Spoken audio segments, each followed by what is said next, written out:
Okay so hello welcome back everyone to this another beautiful wonderful सा video. आज के video में हम लोग बहुत इंपॉर्टेंट चीज़ है जो कि है paper analysis of each and every term, right. तो कंपनी लॉ का हम लोग देखने वाला है। ये वीडियो नॉर्मली हमारे ओल्ड सिलेबस वाले बच्चों के लिए है। ओल्ड सिलेबस मतलब सिलेबस 2017 वाले बच्चों के लिए है। इसमें क्या देखेंगे हम लोग इस वीडियो में? सर इस वीडियो में हम लोग देखेंगे कि कौन से टर्म में कौन से चैप्टर में से कितना मार्क्स आया है। ठीक है, तो लगभग हमारे सैंपल के लिए 3 टर्म, जो पिछला 3 टर्म है वो अगर हम लोग लेकर चले तो it is more than enough. ठीक है, तो पिछले 3 टर्म में हम लोग कौन से चैप्टर में से कौन से कितने ज़्यादा क्वेश्चंस आए एंड कौन सा चैप्टर ज़्यादा इंपॉर्टेंट है वो एनालिसिस करना बहुत ज़्यादा इंपॉर्टेंट हो जाता है, राइट। वैसे तो हम अपने को पता है कि पार्ट वाइज डिवीजन है हमारे कंपनी लॉ में, part A, part B and part C. लेकिन फिर भी कुछ चैप्टर्स ऐसे हैं जो कि हाई वेटेज, बहुत ज़्यादा वेटेज कैरी करते हैं एंड ये बहुत इंपॉर्टेंट हो जाता है, क्रूशियल हो जाता है। इसके अलावा हम लोग और चीज़ देखेंगे। एक मैं आपको ना मतलब दिल खोल के मैं आपको ट्रिक्स बताऊंगा कि कंपनी लॉ में कैसे आपको अच्छे से मार्क्स जो है वो आप स्कोर कर सकते हो। ठीक है, अंडरस्टूड। तो ये वीडियो बहुत इंपॉर्टेंट है। बहुत छोटा वीडियो रहेगा, मैक्स टू मैक्स 10 मिनट जाएगा या फिर 5 मिनट में भी ख़त्म हो सकता है। लेकिन इस वीडियो में हम लोग ये डिस्कस करेंगे अच्छे से कि कैसे हम लोग कंपनी लॉ को अच्छे से एग्जामिनेशन में क्रैक कर पाए। ठीक है, प्रोवाइडेड दैट आपने सब कुछ पढ़ रखा है एंड ऑल दैट स्टफ तो है ही, लेकिन फिर भी सब कुछ पढ़ने के बाद भी बहुत सारे स्टूडेंट्स जो है वो पास नहीं कर पाते। शायद उनमें कुछ स्ट्रैटेजीज में कोई दिक्कत है, उनका स्ट्रैटेजीज अच्छे से फॉर्मुलेट नहीं कर पा रहे वो लोग। तो उन सब के ऊपर थोड़ा बात करेंगे हम लोग एंड ज़्यादा टाइम नहीं लूँगा आप लोग का। मुझको पता है कि एग्जामिनेशन टाइम है, लेकिन बहुत इंपॉर्टेंट वीडियो है, मतलब देख लो एक बार। ठीक है, और वीडियो स्टार्ट करने से पहले वीडियो को अभी के अभी लाइक कर दो, सब्सक्राइब कर दो चैनल को and then we will start with it. कर दिया? ठीक है, लेट्स गो। सुनो, देखो मैंने ना ऊपर में यहाँ पे ये जो अब मैं स्टार्टिंग से दिखा देता हूँ एक बार ऊपर से। ये देखो, यहाँ पे हमने कंपनी लॉ जून 2023 का एनालिसिस करके रखा है। एनालिसिस मतलब देखो ईच एंड एवरी क्वेश्चन, जैसे कि क्वेश्चन नंबर 1 का जो ए है वो कौन से चैप्टर में से आया गया है। ठीक है, कौन सा चैप्टर एंड कितना मार्क्स।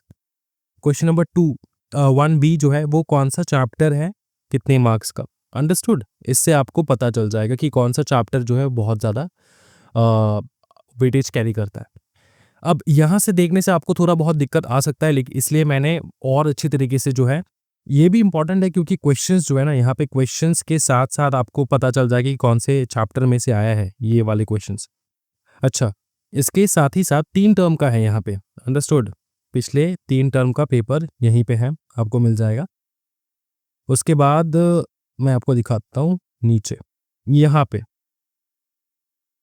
यहाँ पे मैंने और अच्छी तरीके से ड्राफ्ट कर रखा है। Total marks coverage of each chapter की इनकॉर्पोरेशन ऑफ कंपनी में से कितना मार्क्स आया है। ठीक है, फिर आपके अपॉइंटमेंट क्वालिफिकेशन ऑफ डायरेक्टर्स से कितने मार्क्स आए हैं, मीटिंग ऑफ द बोर्ड से कितना मार्क्स आया है। ये 2 चैप्टर तो भैया बहुत भयानक इंपॉर्टेंट चैप्टर है, आपको पता ही चल जाएगा।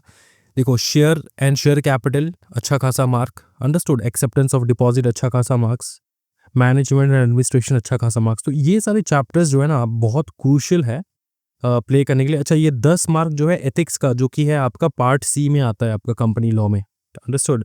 पार्ट सी में आता है 3 चैप्टर, वो 10 मार्क यहाँ पे आ रहा है। और कुछ कुछ क्वेश्चंस आपको दिखेंगे कि सर ये थोड़ा मतलब मेरे को मिल नहीं रहा है, तो वो सारे क्वेश्चंस जो है ना वो यहाँ से पूछे जाते हैं। सेक्रेटरियल स्टैंडर्ड, अदर टॉपिक्स जो है कॉर्पोरेट लॉ में, 1-2 क्वेश्चंस वो लोग गूगली मारेंगे। आपको लग रहा होगा कि यार ये तो सीधा मटेरियल से नहीं मिल रहा है। हाँ, सीधा मटेरियल से नहीं मिलेगा, लेकिन कंपनी लॉ के सिलेबस के अंदर ही आता है वो सारा चीज़, अंडरस्टूड। 1-2 क्वेश्चंस गूगली मारेंगे, तो गूगली वाले क्वेश्चंस कहाँ से आए हैं आपको पता नहीं हो सकता शायद। मैंने वो मेंशन कर रखा कि कहाँ से आया है वो क्वेश्चन, अंडरस्टूड। तो आपको मेहनत करने की कोई ज़रूरत नहीं है। आपको ज़िंदगी आसान बनाने का जो ठेका है वो मैं लेकर रखा हूँ, तो टेंशन ना लेना है। अब देखो इसको अच्छे से, ये इससे आपको पता चलेगा कि कैसे कंसिस्टेंटली एवरी ईयर, देखो consistently every year and every term जो है ना, वो every year and every term जो है, कुछ चैप्टर्स ऐसे हैं जिसमें से बहुत अच्छा खासा मार्क्स पूछा जाता है और लगभग सेम जो है मार्क्स वेटेज जो है आपको देखने को मिलता है, अंडरस्टूड। तो इस बात का ध्यान रखना है, गॉट इट। इस बात का ध्यान रखना है आपको थोड़ा। ये थर्ड वाला देख लेते हैं हम लोग, जून 2023 का। इसमें भी वैसा ही है, यहाँ पे 20 मार्क है, 20 mark, 10 mark, 8 mark acceptance of deposit. Share capital chapter में से 5 मार्क, थोड़ा कम मार्क्स है यहाँ पे। ऑडिटर्स में 5 मार्क डेफिनेटली आता ही है। तो आपको पता चल जाएगा कि कौन से वो चैप्टर्स है प्रोफेशनल एथिक्स दिख रहा है? कौन से वो चैप्टर्स है जहाँ से आपको अच्छा खासा मार्क्स जो है वो देखने को मिलता है। तो ये चैप्टर्स आप फ़ोकस में रख के पढ़ सकते हो। अंडरस्टूड ना? फ़ोकस रख के पढ़ सकते हो, इसमें कोई टेंशन वाली बात नहीं है। अच्छा, उसके बाद अब जो हम लोग बात करेंगे ना वो ये है कि ये जो ऊपर में हमारा पेपर एनालिसिस है, ये पेपर एनालिसिस आपको अच्छे से एक बार देख लेना है। अगर आप अपने खुद के हिसाब से प्लानिंग कर रहे हो तो ये बहुत आपको मदद करने वाला है, करेक्ट? मैं सारे सब्जेक्ट्स के लाऊँगा, टेंशन मत लो। आज मैंने कंपनी लॉ, कल मैं दूसरा सब्जेक्ट, परसों मैं कोई तीसरा सब्जेक्ट लाने वाला हूँ, अंडरस्टूड? अब कंपनी लॉ में थोड़ा बात कर लेते हैं कि कैसे अपने को एग्ज़ामिनेशन पास करना है कंपनी लॉ में। सीधी बात है कंपनी लॉ में भाई मेरे, मैं तुमको समझाता हूँ। देखो, कंपनी लॉ में आपको पहली बात तो ये है कि आपको कंपनी लॉ बहुत अच्छे से आना है, ठीक है? आना चाहिए बहुत अच्छे से। अगर बहुत अच्छे से नहीं आ रहा है, तब भी पास होने का कुछ चांसेस है, और बहुत अच्छे से अगर आ भी रहा है, तब भी आपको ज़्यादा मार्क्स नहीं मिलेगा अगर आपने ये कुछ चीज़ें जो है फॉलो नहीं किया। सबसे पहला पार्ट जो है ना वो पेपर प्रेजेंटेशन, मैंने बहुत देखा है। मैंने चैप्टर वाइज टेस्ट लिया है, अभी मैं मॉक टेस्ट ले रहा हूँ।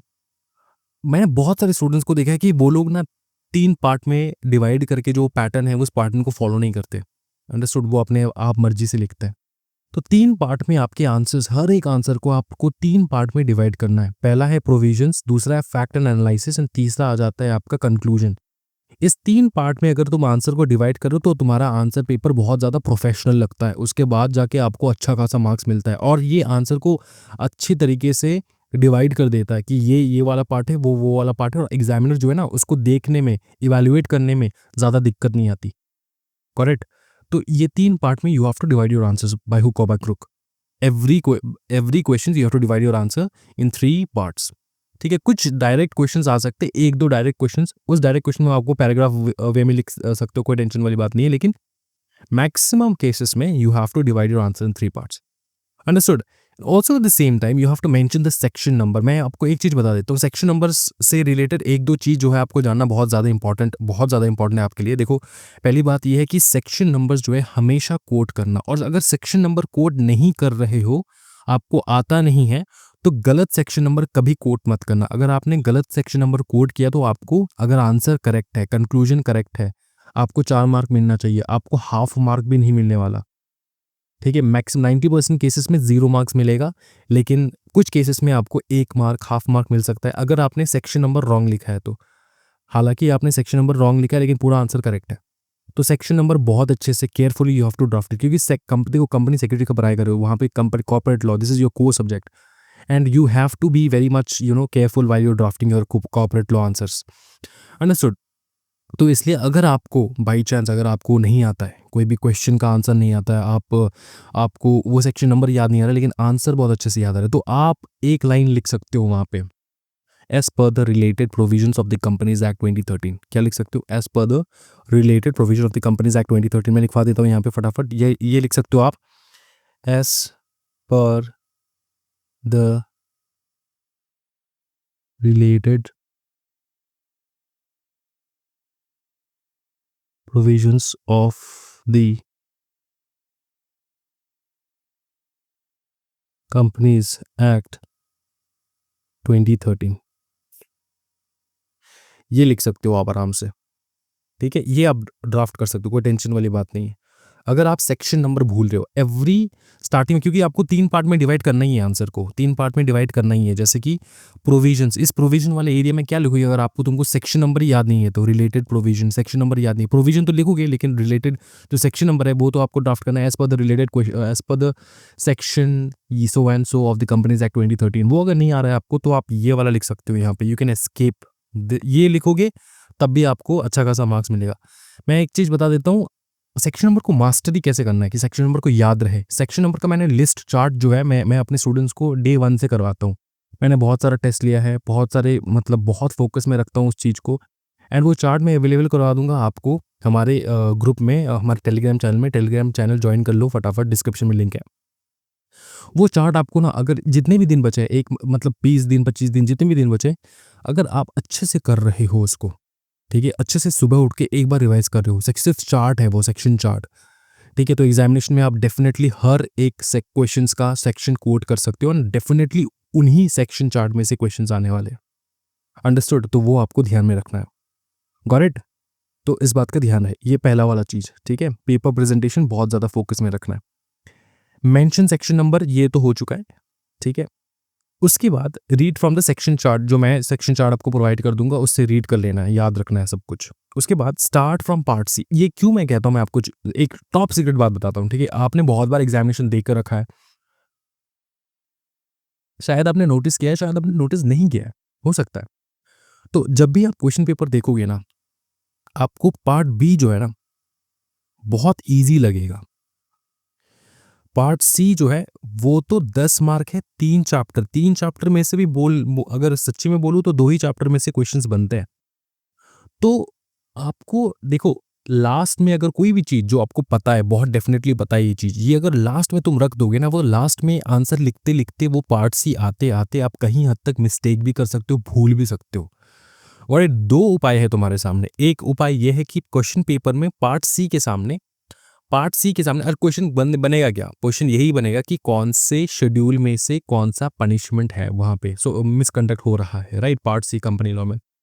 तो अब वो शेड्यूल नंबर, कौन सा पार्ट है, ये अगर तुम मेंशन करके क्वेश्चन पेपर की स्टार्टिंग में अगर तुम आइडेंटिफाई करके कौन से पार्ट में से कौन सा शेड्यूल में से आ रहा है, कौन सा क्लॉज में से गिर रहा है, वो 3 चीज पार्ट, देखो कौन सा शेड्यूल, कौन सा पार्ट एंड कौन सा क्लॉज, ठीक है? ये अगर तुमने मेंशन कर दिया क्वेश्चन पेपर के ऊपर में, ठीक है, तो ठीक है, लास्ट में आके तुम उसको लिख सकते हो, लेकिन प्रोवाइडेड दैट प्रोविजंस भूल सकते हो, ये भी एक पॉसिबिलिटी है। और काफ़ी हद तक बहुत सारे मतलब इन्विजिलेटर्स जो है वो क्वेश्चन पेपर में कुछ लिखने के लिए मना करते हैं। Got it? तो मैं तो सीधी बात, मैं ऐसा एडवाइस करता हूँ कि तुम डेफिनेटली सबसे पहले पार्ट सी से स्टार्ट करो, सो दैट तुम भूलो नहीं। पार्ट सी में 10 मार्क जो है ना अपने हाथ में रखो। पार्ट सी देखेगा तो एग्जामिनर जो भी आंसर पेपर चेक कर रहा है वो पार्ट सी देखेगा, वो इम्प्रेस्ड हो जाएगा, बोलेगा यार बहुत अच्छा आता है उसको, पूरा अच्छे प्रकार से उसने तीन तीन चीज़। और जब भी तुम लिखोगे ना, तो जो चीज़ तुमको आता है और जो तुम बहुत ज़्यादा परफेक्ट हो, उसको बहुत ज़्यादा हाईलाइट करके लिखना है। जैसे कि ये जो तुमको शेड्यूल, पार्ट एंड क्लॉज तुमको लिखना है ना अच्छे से, ये एक एक लाइन में, ये 1 लाइन, 2 लाइन, 3 लाइन, इसमें तुम शेड्यूल लिखो, इसमें तुम पार्ट लिखो, इसमें तुम क्लॉज लिखो, और ये हाईलाइट कर दो अच्छे से, ठीक है? ऐसे अंडरलाइन कर दो हाईलाइट करके। तो एग्जामिनर फर्स्ट पेज में देख के इंप्रेस हो जाएगा, बोलेगा यार ये तो बवाल वाला बच्चा है, ये तो सीरीज एग्जाम स्क्वाड वाला बच्चा है। तो आपको जो है ना अच्छा खासा जो है ना फर्स्ट इंप्रेशन गिरने वाला है कि तुमको आंसर बहुत अच्छे से आता है। First impression is the last impression. मैं फिर से बता रहा हूँ, humans are checking the question paper, it is not robots who are checking the question paper. उनको अगर इंप्रेस कर पाओगे तो वो ग्रेस मार्क भी देगा, मतलब बहुत अच्छा खासा ग्रेस मार्क देगा। ये मैंने देखा है मेरे स्टूडेंट्स को मैंने देखा है 18-18 मार्क का ग्रेस मार्क लेकर आ रहे हैं भाई मेरे, एडिशनल मार्क, ठीक है? 18-18 मार्क, 18 मार्क्स एक्स्ट्रा मिल रहा है उनको। अंडरस्टूड? तो ये सारा चीज़ तुमको बहुत फोकस में रखना है। तो always start with part C, और पार्ट सी अगर लास्ट में करो तो क्वेश्चन पेपर में लिख दो पार्ट सी कौन से शेड्यूल में से क्या है, सो दैट लास्ट आते आते तुम मिस्टेक मत करो। ये चीज़ तुम गलती करोगे अगर तुम मेरी बात नहीं मान रहे हो ना एग्जामिनेशन में, तो इस चीज़ में तुम बात मानना मेरा। अंडरस्टूड? फिर पार्ट बी जो है ना उस पे चले जाओ। Part B is more easier than part A. Part A के क्वेश्चंस जो है ना ऐसे रखेंगे जो आपका दिमाग खराब हो जाए। अंडरस्टूड? आपको आते होंगे क्वेश्चंस इजी है, लेकिन फिर भी आपका दिमाग जो है फ्रीज हो सकता है पार्ट ए देख के। और जैसे ही पार्ट ए का क्वेश्चन पेपर देखने के बाद आपका दिमाग फ्रीज हुआ, उसके बाद पार्ट बी में जाते जाते आप हैंग कर जाओगे, आपको पता नहीं चलेगा कि क्या लिखना है, तुम कंफ्यूज हो जाओगे, फिर यूल बी इन एनजाइटी, ये सारी चीज़, फ्रीजिंग, हैंड फ्रीजिंग वगैरह सब कुछ ये होने लग जाएगा। तो you have to definitely go with part C. Complete करने के बाद पार्ट बी में आओ, ठीक है? एक बार क्वेश्चंस पढ़ लो, क्वेश्चंस पहले पार्ट सी का क्वेश्चंस पढ़ो, पार्ट बी का क्वेश्चन पढ़ो, फिर पार्ट ए का क्वेश्चन पढ़ो, देखो कौन सा तुमको इजी लग रहा है पार्ट। डेफिनेटली 99% बच्चों का पार्ट बी इजी लगेगा मोर देन पार्ट ए वाला क्वेश्चन। तो इसलिए पार्ट सी सबसे पहले करना है, पार्ट बी उसके बाद पार्ट ए में जाना है। दिमाग खराब जो है वो पार्ट ए में लास्ट में करना है। Got it? अच्छा, ये चीज़ तुमको बहुत ज़्यादा अच्छे से ध्यान रखना है। स्टार्ट विद पार्ट सी, समझ में आ चुका है? उसके बाद how to answer questions in every questions in around 10 to 30 second. मैंने ये वीडियो जो है लगभग 1-2 साल पहले मैंने बना के रखा है। ये बहुत सिंपल ट्रिक है, मैं तुमको दिखाता हूँ। देखो, कोई भी क्वेश्चन जो है ना तुम 20 से 30 सेकंड में तुम आइडेंटिफाई कर लोगे कि क्वेश्चन कौन से सेक्शन में, कौन से चैप्टर में से पूछा गया है। किसी भी क्वेश्चन में, किसी भी पैराग्राफ वाला क्वेश्चन है ना, आप क्या करते हो, स्टार्टिंग से पकड़ लो ये वाला क्वेश्चन, ठीक है? आप स्टार्टिंग से पढ़ते हो, 4 board meetings were held during July to December in. अच्छा, ये तो समरी वाला क्वेश्चन है। मैंने जो ये वाला ड्राफ्ट किया है ना क्वेश्चन पेपर, ठीक है, यहाँ पे ये एग्जैक्टली सेम क्वेश्चन पेपर नहीं है, मतलब सेम क्वेश्चंस है, लेकिन क्वेश्चन को मैंने थोड़ा समरी करके अच्छे से ड्राफ्ट कर रखा है। यहाँ पे क्वेश्चंस का भी मैंने प्रॉपरली जो है थोड़ा समरी करके लिख के रखा है यहाँ पे, सो दैट आपको इजी लग जाए समझ में। यही क्वेश्चन है वैसे।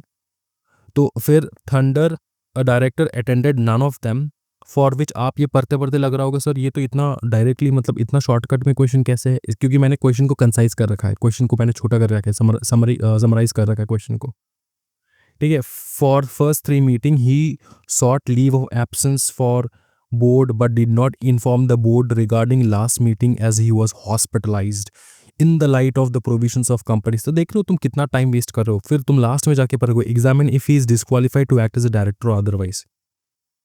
सिंपल चीज, ठीक है। अगर तुम क्वेश्चन पढ़ना रीड करना स्टार्ट करोगे by the last sentence, starting ही करोगे तुम from the last sentence, okay, from the last sentence अगर तुम स्टार्टिंग करोगे, तुम्हारा ब्रेन जो है ना तुमको थैंक यू बोलेगा।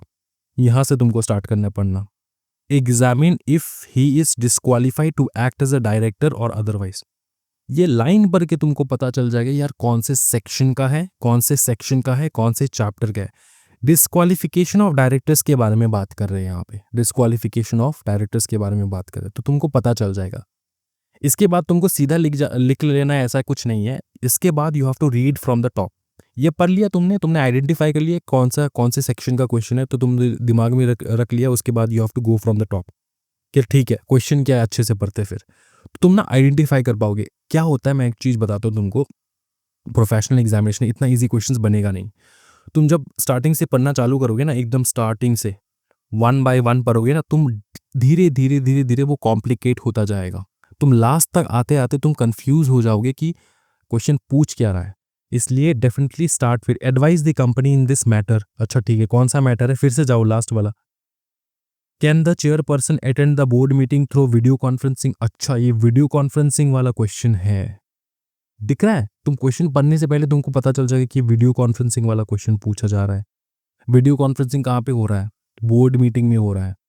तो board meeting of the board वाले चैप्टर में से है ये question. Got it, section number तुमको याद आ जाएगा। फिर दूसरा मैं फिर से तुमको दिखाता हूँ, जैसे लास्ट वाला, draft a suitable note for them. कौन सा नोट, फिर से पढ़ो। Manoj discuss the issue with the chairman of CSR committee and they have approached you practising company secretary for your advice. अच्छा, CSR कमिटी से रिलेटेड है questions, मतलब corporate social responsibility वाला सेक्शन है यहाँ पे। तुम एटलीस्ट तुमको ये पता चल जाएगा कि कौन से डायरेक्शन से, कौन से सेक्शंस, कौन से कैटेगरी, कौन से पार्ट में से क्वेश्चन पूछा जा रहा है, तो तुम दिमाग क्लियर हो जाएगा तुम्हारा। स्टार्टिंग में तो अगर तुम पूरा स्टोरी पढ़ोगे ना, तुम्हारा दिमाग खराब हो जाएगा कि अच्छा ये उसका चाचा है, वो उसका भांजा है, उसने इससे लोन लिया, वो लिया। अरे भाई, बोलना क्या चाहते हो, बोलना जो चाहते हो वो लास्ट में लिखा होता है, हमेशा एकदम लास्ट में लिखा होता है ये वाला चीज़, ठीक है। तो इसको सबसे पहले तुमको पढ़ना है। पढ़ने के बाद तुमको 10 to 20 सेकेंड्स लगेंगे पढ़ के, एंड यू विल आइडेंटिफाई कि ये क्वेश्चन पूछा क्या जा रहा है, पूछा कहाँ से जा रहा है, ठीक है। तो तुम सेक्शन नंबर आइडेंटिफाई कर लोगे, अचानक सेक्शन नंबर आइडेंटिफाई कर लिया, लिख डालो section number so and so, chapter ये, ठीक है। लिख के याद रख लो इस चीज को। जब तुम क्वेश्चन पेपर पढ़ते हो ना, छोटा सा तुम लिख सकते हो, कोई टेंशन वाली बात नहीं, चुप चुपा के लिख लो क्वेश्चन के ऊपर। ये सेक्शन 162 है, 197 है, जो भी है, ठीक है, तुम लिख लो सेक्शन के ऊपर। कम से कम तुमको याद रख पाओगे जब तुम एंड तक जाओगे। जब तुम पूरा 1 घंटा पास हो चुका है, 2 घंटा पास हो चुका है, तब तुम धीरे धीरे भूलने लग जाओगे। तो तब तक जब तुम क्वेश्चन में पहुंचोगे ना, तब तक तुम ऊपर में देखोगे, अच्छा सेक्शन नंबर ये है, ये वाला क्वेश्चन है, तो तुम आराम से लिख पाओगे। स्टार्टिंग का जो 15 मिनट मिलता है तुमको पेपर इवैल्यूएट करने का, पेपर तुमको देखने का, क्वेश्चन पेपर देखने का, वहाँ पर ही तुम अपने पेपर्स को कैसे तुमको क्या करना है, एक बार पेपर को अच्छे से पढ़ लेना है, ऊपर में सेक्शन नंबर लिख देना है अगर याद आ रहा है तो। और पेपर पढ़ने का तरीका मैंने तुमको समझा दिया है कैसे पढ़ना है। मैंने इस टेक्निक से भैया मेरे बहुत बेकार, बहुत बकवास, बहुत निठल्ले स्टूडेंट्स को पास करवाया है, अंडरस्टूड। तो ये जो है ना, तुमको याद रखना है ये वाला चीज़, ये प्रूवन वाला चीज़ है। ये वाला क्वेश्चन पकड़ लो, ये वाला क्वेश्चन इसमें पूछा जा रहा है कि अच्छा, the company secretary wants to post notice calling for adjourned AGM 3 days before adjourned AGM on the company. अच्छा, AGM के बारे में बात करें, मतलब सेक्शन 96 के बारे में बात हो रहा है शायद, ठीक है, ये तुम्हारे दिमाग में आ जाएगा ऑटोमेटिकली सेक्शन 96। अच्छा, एजीएम के बारे में बात हो रहा है, गॉट इट, ये सेक्शन अपने आप पॉप अप करेगा।